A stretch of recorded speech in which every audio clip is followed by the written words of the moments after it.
ndimafuna ndilankhule chinthu ichi.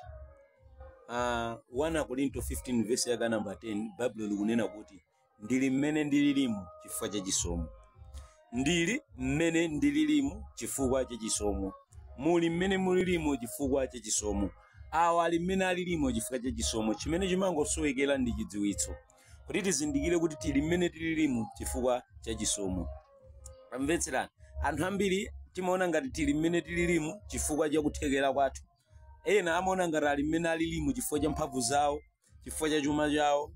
Koma Pablo likulankhula mawu kunena kuti ndili mmene ndililimu chifukwa cha chisomo. 1 Korinto chapter 15 verse yaka number 10. Kodi ndingatani kuti ndizimabe mu chisomo cha Mulungu? Number 1, ndingatani kuti ndizimabe mu chisomo cha Mulungu? Mvetserani. China chilichonse chimene chikuchitika pa moyo wako chabwino uzichitenga kunena kuti akupanga ndi Mulungu. China chilichonse chimene chikuchitika pa banja lako, pa business yako chabwino chimene chikukuchitikira mmoyo wako uzichitenga kuti akupanga ndi Mulungu.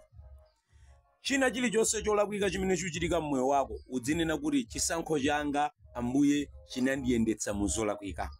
Koma chisankho chanu ndi chitsogozo chanu Yehova chikundichitira chisomo. Chilichonse choyipa chimene chikuchitika mmoyo wako udzidziona kunena kuti ndi chisankho chako chimene chidakulakwitsa kuti ukapezeke kuti ukugwa m'mayesero amene. Ukatero m'bale wanga uzayitana chisomo chochuluka pa moyo wako. Number 2, kodi ndingatani kuti ndikhazizike komanso ndidzidziwa kunena kuti ndikuyendadi mu chisomo? Ndingatani kuti ndikhazizike komanso kuti ndidzidziwa kuti ndikuyendadi mu chisomo? Khalani odzichepetsa. Khalani odzichepetsa. Yakobo chapter 4 verse yaka number 6 akunena kuti koma apatsa chisomo kwa iwo odzichepetsa. Apatsa chisomo kwa iwo odzichepetsa. Mvetserani, kudzichepetsa ndi mphamvu yayikulu yoyitana chisomo pamaso pa Mulungu. Osadzikweza pa china chilichonse chimene chikuchitika moyo wanu. Tisadzikweze pa nyengo ina iliyonse imene yachitika. Chikachitika chinthu osatawa ndi mapemphero anga, chikachitika chinthu osati ayi ndi madziwa kuti zitere. No, tidziona kunena kuti ndi chisomo. Kuyambira lero khalani odzichepetsa, khalani wahambo ndithu. Uko ndiko kukhazikika ndi kudziwitsa chisomo pa moyo wanu. Ukatero udzakhala wokhazikika mu chisomo cha ndani kodi? Cha Mulungu. Musayiwale tili mwezi umene tikupempherera zisomo pa moyo wathu. Tinasowana malingana ndi zintchito zina, tinasowana malingana ndi kupembedzera zinthu zina, tinasowana malingana ndi kupembedzera utumiki, tinasowana malingana ndi nyengo zimene tili nkudutsamo.